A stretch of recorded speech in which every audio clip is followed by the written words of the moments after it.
KPM.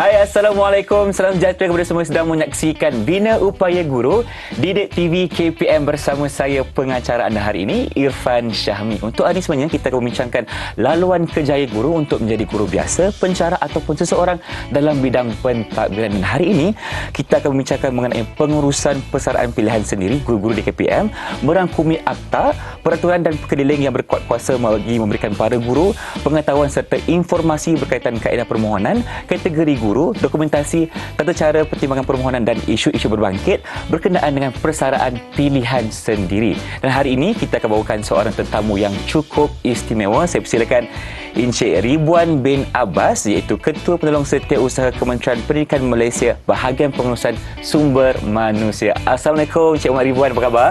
Waalaikumsalam warahmatullahi wabarakatuh. Terima kasih Cik Irfan. Alhamdulillah sihat seadanya. Sihat seadanya. Itu yang kita nak dengar. Bila dah sihat, bersedia dan bersemangat untuk episod hari ini. Yes, insya-Allah. Baik, untuk hari ini kita akan bincangkan tentang pengurusan persaraan ataupun persaraan pilihan sendiri. Jadi soalan yang pertama, seperti mana yang kita sedia maklum, pejabat awam termasuklah pegawai perkhidmatan pendidikan ataupun PPP yang memilih skim pencen akan menikmati kemudahan yang termaktub dalam skim pencen. Jadi mungkin Tuan boleh jelaskan apakah objektif skim pencen ini, silakan. Okey, terima kasih Cik Irfan. Bismillahirrahmanirrahim. Assalamualaikum warahmatullahi wabarakatuh. Tuan-tuan dan puan-puan yang hormati sekalian, ya. Seperti mana soalan Cik Irfan sebentar tadi, apakah objektif skim pencen? Tuan-tuan dan puan-puan, sebelum kita ke objektif, kita kena kenal dulu. Betul. Apakah yang dikatakan skim pencen tu? Tak kenal maka tak cinta. Tak kenal maka tak cinta. Kalau kita rujuk kepada aktanya dulu, Akta Pencen 1980, Akta 227 yang memperuntukkan pegawai perkhidmatan pendidikan boleh untuk diberi peluang dan ruang untuk memilih skim pencen ataupun skim bukan berpencen, iaitu KWSP. Ya, mana-mana pegawai yang berkhidmat sekurang-kurangnya 3 tahun yang boleh dimasuk kira layak untuk memilih skim pencen tersebut. Baik. Ini berdasarkan kepada Seksyen 7 Akta Pencen 1980, Akta 227. Jadi pegawai-pegawai ini tadi, mereka yang telah dilantik dan genap tempoh perkhidmatan 3 tahun, maka boleh pilih skim tersebut. Baik. Dan di samping juga skim pencen ini bertujuannya antara objektif yang pertama, ya, untuk memberikan satu kemudahan kepada pegawai perkhidmatan pendidikan kita, terutamanya ya untuk sekiranya kalau pegawai itu bersara dia akan layak dapat kemudahan seperti pencen bulanan, dia akan dapat gratuiti, ganjaran dan sebagainya, serta kad pencen memberi kemudahan rawatan di hospital contohnya. Baik. Kan. Dan pada yang kedua, objektif ialah untuk mengekalkan seseorang pegawai itu terus setia berkhidmat dengan perkhidmatan awam. Dan yang ketiga, pegawai-pegawai yang telah berkhidmat dengan perkhidmatan awam, dia tak semestinya saya ulang perkataan tak semestinya pegawai ini tadi akan diberikan pencen. Dia hendaklah berkhidmat secara dengan jujur, ikhlas, amanah, bertanggungjawab dan juga berkhidmat dengan cemerlang, ya. Bukan semua pegawai perkhidmatan awam yang di mana dilantik tetap tak semestinya pegawai ini akan diberikan pencen, kerana dalam akta Pencen 1980 Seksyen 3 kita boleh highlightkan dekat situ, pencen bukanlah hak mutlak pegawai. Bukan hak mutlak pegawai. Jadi sesiapa saja yang walaupun dah diberi taraf berpencen, walaupun dah diberi dia disifatkan berpencen, ya, pegawai disifatkan berpencen, tak semestinya akan dapat tertakluk kepada syarat-syarat yang tertentu tadi, Cik Irfan. Baik, terima kasih atas perkongsian, di mana ada, kita tahu di sini objektif kepada skim pencen yang akan mereka ketahui sekejap lagi. Dan mungkin sekarang ni Cik Ridwan boleh terangkan dari segi jenis-jenis persaraan yang termaktub dalam skim pencen pegawai awam, silakan. Okey. jenis-jenis persaraan, kalau kita ikut akta section akta pencen 1980, akta 227, kita mempunyai 11 ya, 11 jenis pencen. 11 jenis 11 jenis. Okey, banyak. Tapi kita boleh klusterkan kepada 4 jenis. Yang pertama, persaraan paksa di bawah section 10 akta pencen. Dalam persaraan paksa tu contohnya pegawai itu bersara wajib apabila mencapai umur yang telah dipilih. Bagi pegawai-pegawai yang dilantik sebelum 1 Oktober 2001, pegawai ini boleh untuk memilih ya option pencen tahun 2001 berdasarkan PP3 tahun 2001, layak untuk pilih sama ada kekal 55 ataupun ambil 56 ya. Okey. Tahun 2008 sekali lagi kerajaan memberi peluang kepada pegawai awam, terutamanya pegawai perkhidmatan pendidikan contohnya, boleh untuk memilih pencen pada umur 55 kekal ataupun 56, dan boleh juga untuk memilih 58 tahun ya, bermula 1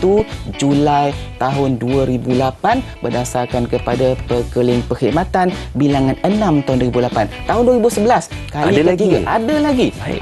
Kerajaan telah memberikan ruang dan peluang untuk mereka tadi memilih sehingga tahap maksimum pencen 60 tahun. Bagi guru-guru yang telah memilih umur bersara 60 tahun, maka secara muktamadnya pegawai ini hendaklah bersara pada umur 60 tahun. Itu mengambil contoh persaraan wajib. Dia ada lagi jenis persaraan yang kita panggil bersara pilihan. Ya, bersara pilihan di bawah section 12 akta pencen. Baik. Selain daripada itu, bersara atas kehendak negara, atas kehendak menteri ya, di bawah section 11 akta pencen. Dan ada beberapa lagi lah yang kita boleh rujuk kepada akta tersebut. Cuma kita fokus pada hari ini, yang main topik kita, fokus kita iaitu bersara, yang kita cakap bersara pilihan ni. Baik, bercakap mengenai persara pilihan tadi, Irfan tertanya-tanya bagaimana mungkin sekarang ini Tuan boleh jelaskan secara lanjut mengenai persara pilihan tadi. Okey, bersara pilihan seperti mana yang saya sebut awal tadi, kita akan uruskan atau pelaksanaan persaraan pilihan ini dijalankan di bawah section 12 akta pencen, di mana semua penjawat awam ya yang telah memilih umur bersara wajib dari asalnya, kata mereka tadi telah memilih umur 60 tahun. Okey, 60. Ya. Itu yang paling maksimum. Itu paling maksimum. Baik. Dia tak ada lebih daripada tu kan. Kalau nak naik 62 dan sebagainya terpulang kepada keputusan kerajaan lah. Tapi setakat ini 60 tahun berkuat kuasa mulai 1 Januari tahun 2012. Ya, bagi mereka yang nak bersara awal ni kan, orang yang bersara awal ni, yang pertama dia mesti memilih skim pencen. Seperti mana saya sebut awal tadi kan, pegawai-pegawai yang baru dilantik dalam perkhidmatan awam, genap 3 tahun perkhidmatan di bawah section 7 atau section 8 akta pencen, pegawai boleh diberikan satu pilihan, nak pilih KWSP ke nak pilih pencen. Pegawai yang pilih pencen ni tadi, dia boleh untuk memohon bersara awal ya. Bersara awal ni bermaksud kita rujuk kepada kriteria pegawai. Okey, yang pertama, umur dia mesti 40 tahun. Ya, ketentuan umur, ketetapan umur ini ialah kita rujuk kepada Perkeling Perkhidmatan bilangan 13 tahun 2002, di mana umur bergantung ataupun tertakluk kepada tarikh lahir yang tercatat dalam kad pengenalan ataupun sijil kelahiran. Ikut tarikh lahir bukan tahun. Ikut tarikh lahir. Itu yang pertama, syarat yang pertama ya. Yang kedua? Okey, yang kedua, kita akan rujuk pada tempoh perkhidmatan pegawai yang kita anggap tempoh perkhidmatan yang boleh dimasuk kira, iaitu sekurang-kurangnya 10 tahun perkhidmatan. Itu secara asasnya dulu, Cik Rifan. Okey. Baik, sekarang ni kita dah faham berkenaan dengan persaraan pilihan sendiri. Tapi jangan risau, banyak lagi poin saya akan diberikan oleh Encik Ridwan sebentar lagi. Jadi jom kita berhenti berehat dulu. Kembali selepas ini dalam Bina Upaya Guru Didik TV KPM.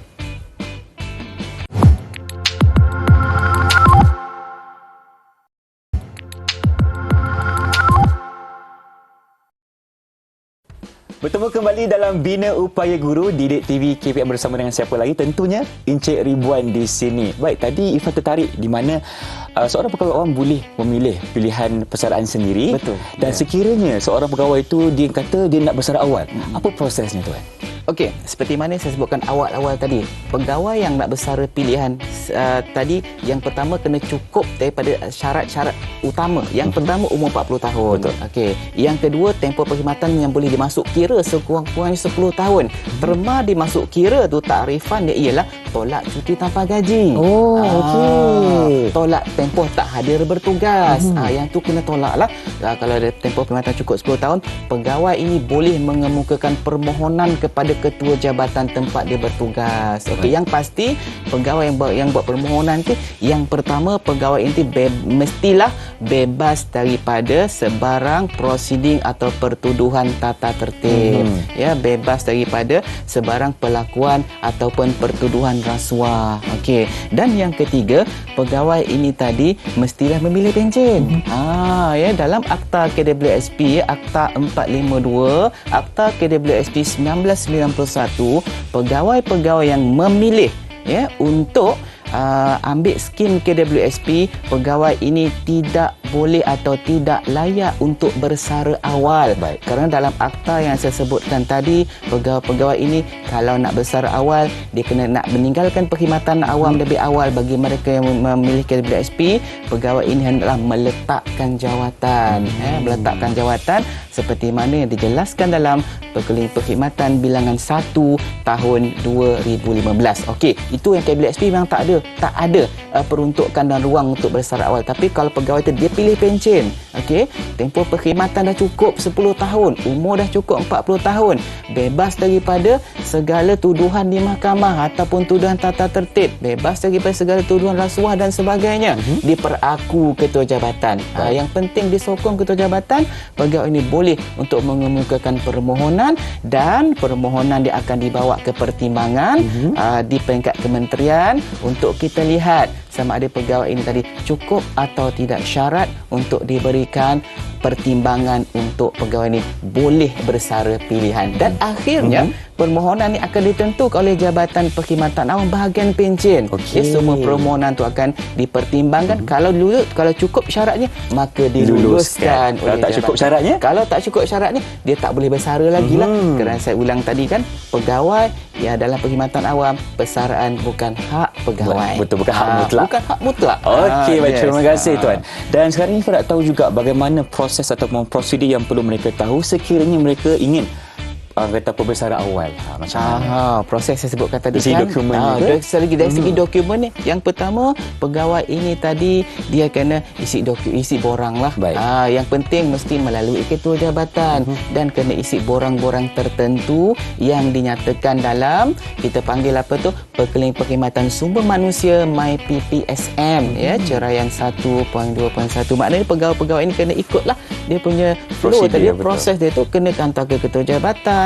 Kemudian ketua jabatan akan buat semakan layak atau tidak, dan akan dikemukakan kepada kementerian. Di peringkat kementerian, bagi guru-guru saja, persaraan awal bagi guru saja akan dibawa masuk ke pertimbangan jawatan kuasa mesyuarat persaraan pilihan KPM yang kita buat secara berkala, iaitu 4 kali setahun. 4 kali setahun. Maknanya berbulan Januari kita akan buat sekali, April, Julai dan Oktober, dan pertimbangan-pertimbangan inilah akan dibawa kepada JPA untuk menentukan sama ada pegawai ini layak atau tidak untuk diberikan kelulusan persaraan pilihan di bawah Seksyen 12 Akta Pencen 1980, Akta 227. Lama itu dia sudah terang lagi bersuluh di mana ada prosedur dan standardnya yang perlu diikut oleh seorang pegawai awam sekiranya mereka ingin bersara awal, mengikut kepada pilihan mereka sendiri. Dan sekiranya ada guru yang memilih untuk menjadi seorang wakil rakyat, ini bertanding, bagaimana ada ke cara dan peluang untuk mereka menjadi saya suka soalan ni, Cik Irfan. Saya suka soalan ni sebab mungkin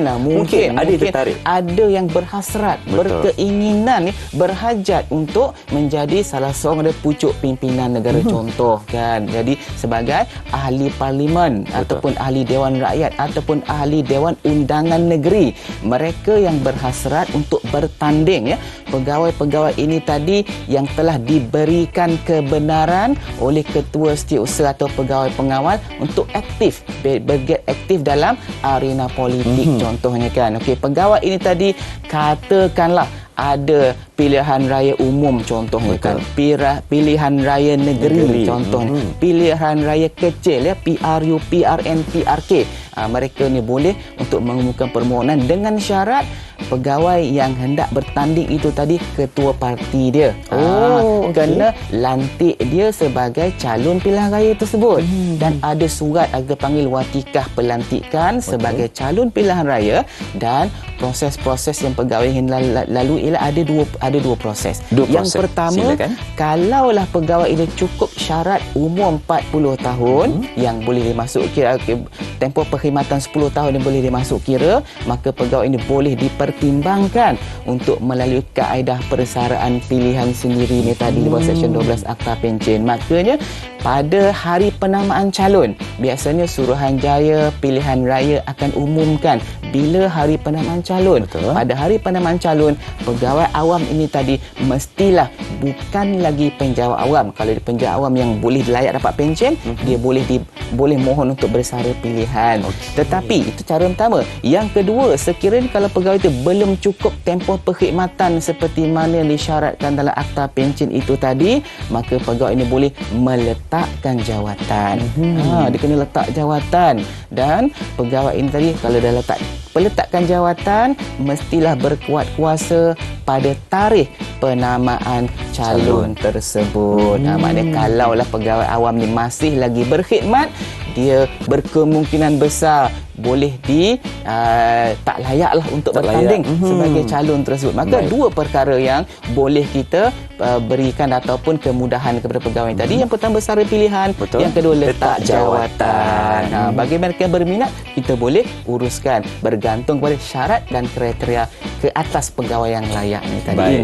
InsyaAllah. Terima kasih Encik Ridwan atas segala perkongsian, di mana saya yakin dan percaya ada guru-guru di luar sana berhasrat untuk menjadi seorang wakil rakyat kepada kita semua dalam pucuk kepimpinan negara Malaysia. Jadi kita akan berhenti berehat seketika, kembali suasana dalam Bina Upaya Guru di TV KPM.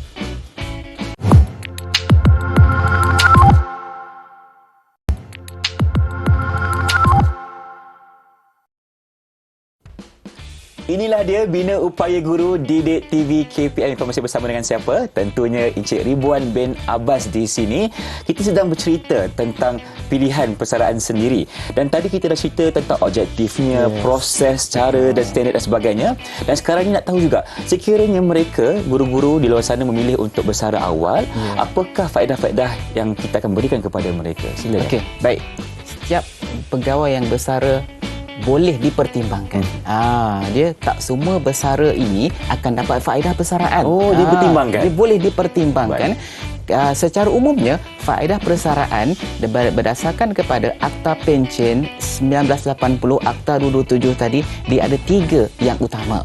Okey, yang pertama, pencen bulanan. Pencen bulanan ini diberikan kepada pegawai ini tadi tertakluk kepada tempoh perkhidmatan sebenar pegawai dalam perkhidmatan awam. Bagi pencen-pencen kita ambil contoh bersara pilihan, tempoh perkhidmatan sebenar, bersara wajib pun tempoh perkhidmatan sebenar, yang di mana pencen bulanan ini berdasarkan formula yang ditetapkan dalam Akta Pencen, iaitu kalau kita ambil pen dan kertas, kita boleh tulis, catatkan sikit. Catatkan sikit. Silakan. 1/600 darab dengan jumlah bulan perkhidmatan terhad kepada 360 bulan. Kalau dia berkhidmat lebih 360 bulan, katalah dia berkhidmat 40 tahun contoh, 480 bulan, tapi perkiraannya tetap akan diambil kira 360 bulan sahaja. Tempoh perkhidmatan yang dia boleh diambil kira untuk faedah persaraan pencen bulanan tadi, darab dengan gaji pokok terakhir. Masuk gaji pokok terakhir itu gaji yang tahun terakhir dia berkhidmat lah. Maknanya kalau pegawai-pegawai yang bersara wajib ni, kalaulah kita dalam perkhidmatan awam, kita ada pergerakan gaji tahunan. Setiap tahun pegawai akan layak untuk dipertimbangkan sama ada bulan Januari, April, Julai ataupun Oktober. Bagi mereka yang bersara wajib, dia akan diawalkan tarikh pergerakan gaji tahunan. Kalaulah dia bersara pada bulan Februari, PGT atau pergerakan gaji tahunan ni pada bulan Oktober, dia akan diawalkan kepada sehari sebelum pegawai itu bersara tadi. Ini berdasarkan kepada perkhidmatan bilangan 2 tahun 2015. Okey, bagi yang pegawai yang apa tu yang bersara ni tadi kan, itu yang pertama, faedah pencen. Yang kedua kita panggil ganjaran perkhidmatan atau gratuiti. Gratuiti ni kalau kita nak kira, kita boleh gunakan formula 7.5% darab dengan tempoh perkhidmatan ikut bulan. Ikut bulan. Yang ikut bulan, yang ini dia tak ada had, dia tak ada limit. Kalau perkhidmatan 480 bulan, dia akan dikira 7.5% darab dengan 480 bulan darab dengan gaji pokok terakhir. Yang tu kita boleh kira yang ini diberikan sekaligus, berbanding dengan yang pertama, faedah pertama tadi dibayar secara bulanan, yang dibayar sekaligus. Dan yang ketiga, gantian cuti rehat, GCR. GCR ni kita boleh ambil kira berdasarkan kepada formula 1/30 darab dengan jumlah maksimum GCR yang dikumpulkan. Yang terhad kepada setakat ini 160 hari. Ada pengumuman baru-baru ni naik ke 180 hari, tapi setakat ini masih 160 hari lagi lah. Jadi kita tunggu confirmnya 180 hari itu dulu. Kalau dapat 180 hari, kita darab dah 180 hari. Darab dengan gaji pokok terakhir dan tambah dengan allowance tetap. Imbuhan tetap perkhidmatan awam, yang seperti mana imbuhan kepada jawatan utama sektor awam, imbuhan kerakyatan, imbuhan perumahan, dan juga imbuhan tetap khidmat awam ITKA. Maka yang ini tiga formula utama bagi menyatakan faedah-faedah persaraan. Semua penjawat awam boleh dipertimbangkan untuk dapat faedah-faedah ini, termasuklah pegawai yang bersara pilihan tadi. Okey, pegawai bersara pilihan tadi itu, dia akan boleh untuk dapat faedah-faedah ini tertakluk kepada yang pertama tadi, kalau pencen bulanan tertakluk kepada tarikh lantik dia. Betul. Contohnya kan, kalau pegawai ini tadi dilantik sebelum 12 April 1991, tarikh ini kena ingatlah, sebelum 12 April 1991 berdasarkan Seksyen 12 Akta Pencen, bagi mereka yang lantik sebelum tarikh ini, bagi pegawai wanita layak dapat pencen pada umur 45 tahun. Bagi pegawai perkhidmatan pendidikan lelaki yang lantik sebelum tarikh umur sebelum tarikh yang saya sebutkan tadi, layak dapat pencen pada umur 50 tahun. Tapi bagi mereka yang dilantik selepas tarikh yang sebutkan tadi itu, mereka layak untuk dapat pencen pada umur 55 tahun. Betul. Walaupun pilih 60, 58 dan sebagainya. Itu antara faedah-faedah yang mereka boleh dapat, tapi tertakluk kepada tarikh lantik. Walau bagaimanapun, ganjaran-ganjaran seperti perkhidmatan dan sebagainya tadi dibayar sekaligus semasa tarikh diluluskan persaraan pilihan oleh Jabatan Perkhidmatan Awam. Baik, terima kasih. Dan kita tahu tadi di mana setiap perkara ini ada pertimbangannya. Betul. Tuan. Okey, mungkin sekarang secara ringkas Tuan boleh berikan nasihat dan juga cadangan kepada guru di sana untuk memilih yang mana satu skim persaraan yang terbaik untuk mereka. Okey. Untuk kita tentukan, untuk kita tetapkan skim mana yang terbaik, yang pertama terpulang kepada perancangan pegawai. Pegawai boleh merancang dengan rapi kerana pegawai diberikan pilihan. Dia sign 60, dia sign 58, tapi diberikan pilihan untuk bersara awal, jadi kena rancang dengan rapi. Kena tahu bila dia nak bersara dan sebagainya, dan apakah faedah-faedah yang dia bakal dapat ataupun faedah-faedah yang dia boleh untuk dipertimbangkan dapat. Jadi dalam hal ni pokok pangkalnya Cik Irfan adalah diri sendiri.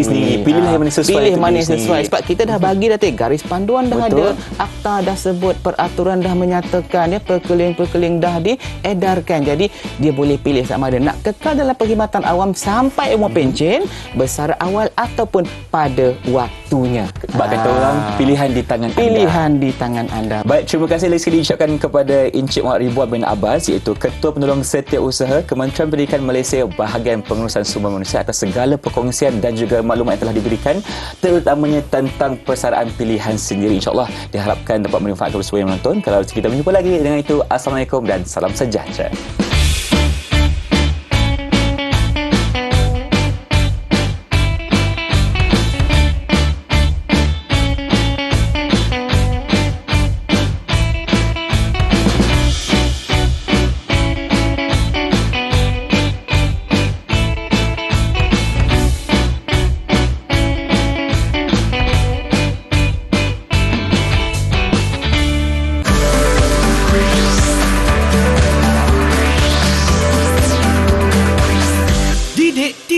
KPM